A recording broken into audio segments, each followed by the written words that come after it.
A major development expected today as a midnight deadline for the U.S. Department of Justice to release its files on Jeffrey Epstein edges ever closer. In an interview with Fox News today, the Deputy U.S. Attorney General Todd Blanche said the department would release several 100,000 documents, but not all of the information it has on Jeffrey Epstein. Blanche saying more will be released in the coming weeks. On Thursday, House Democrats released new photos from the estate of the late sex offender with no context or details. The wealthy financier had close connections with some of the wealthiest and most powerful people in the world, including President Trump. The president had tried to keep these files sealed, but on November the 19th, a month ago, he bowed to pressure from fellow Republicans and ordered the Justice Department to release the files within 30 days. So here we are, December the 19th. With me is Lisa Phillips. She is a survivor of Jeffrey Epstein. She's shared her story to help others and to advocate for accountability. She's also the host of the From Now On podcast. She is in Los Angeles today. Lisa, thank you for your time. Thank you. Thanks for having me. All right. I know you're watching closely, as we all are, to see what comes of this today. How are you feeling? I've had a pit in my stomach all day. I feel really nervous and not quite sure what to expect. I know that you have been an advocate for accountability here. What do you think we may see when this gets released? And we're talking about, hundreds of thousands of documents, so it's really going to flood the zone. It's going to take a long time to go through it all. Oh, yeah, it'll take a long time. I don't think the public is aware of just how many documents we'll be able to go through. I mean, from what I know is the public is going to be able to sift through the documents and connect their own dots. And the survivors also, we are prepared to kind of get some answers. A lot of us have questions about kind of the missing piece of our life that we don't quite understand. As a lot of survivors have come forward, we've been putting some pieces together, but I feel like the entirety of the documents will really help with that. Yeah, so that's what you're hoping, right? That you'll be able to figure out more of what was going on and who Jeffrey Epstein was connected to and what they may have been doing in terms of his whole kind of orbit. Mm-hmm.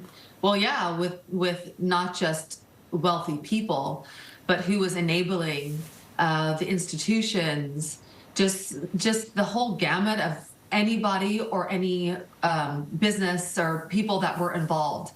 It's just connecting the dots between all of those things. It isn't just like pictures, because pictures you could look at and be like, okay, that person was there, but what was really going on behind the scenes? And to my knowledge, I don't believe they're releasing any video. Do you know about that, if there's any video being released? That I'm not aware of, because, again, this sort of is happening. Initially it was all supposed to be released today. Now we're hearing it's going to be released in waves as well. It's not clear whether it's going to be just photos, documents, perhaps videos.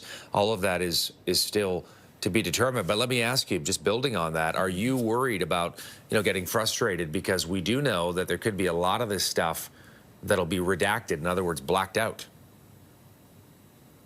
Well, we have to anticipate that. Mm-hmm. The victims' faces will be blacked out, as they should be. Any person, any adult person who was involved or enabling or shouldn't be blacked out. I mean, what's the purpose of that? From my point of view, I know that Jeffrey videoed everything in every house he owned.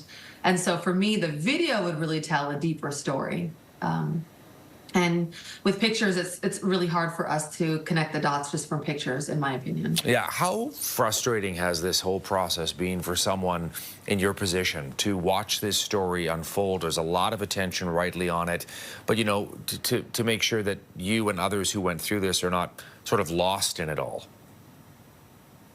Well, we're definitely lost in it all. I think people think that the survivors have all the answers. We don't. We're actually here coming together as a collective to get answers. And after I spoke out at Capitol Hill, many survivors came forward, and they came forward with pictures and stories and dates. And a lot of us could align, people came forward with pictures I was in from like 2001. It's like, oh my gosh, I remember being there. Who else do you remember being there? And then we collect these names and then these times, dates, and putting it all together is not easy. So, I mean, to answer your question, is all of it is not easy. All of it is confusing. That's why we need the full files. And let me just circle back to where we began and the advocacy work that you do, trying to get answers and push for transparency. Do you think, Lisa, ultimately that people will be held accountable here? I'm not sure if we're going to get justice for people to be held accountable in its entirety. Probably not. There's many powerful people that have, you know, their hands in so many different places, and it's going to be very difficult. But I do think they can be exposed, and that people can start understanding what was going on, and that there was a human sex trafficking ring out there, and that needs to be exposed. The survivors believe in exposing what was going on, not necessarily being able to hold a lot of those people accountable. We know that will be very difficult.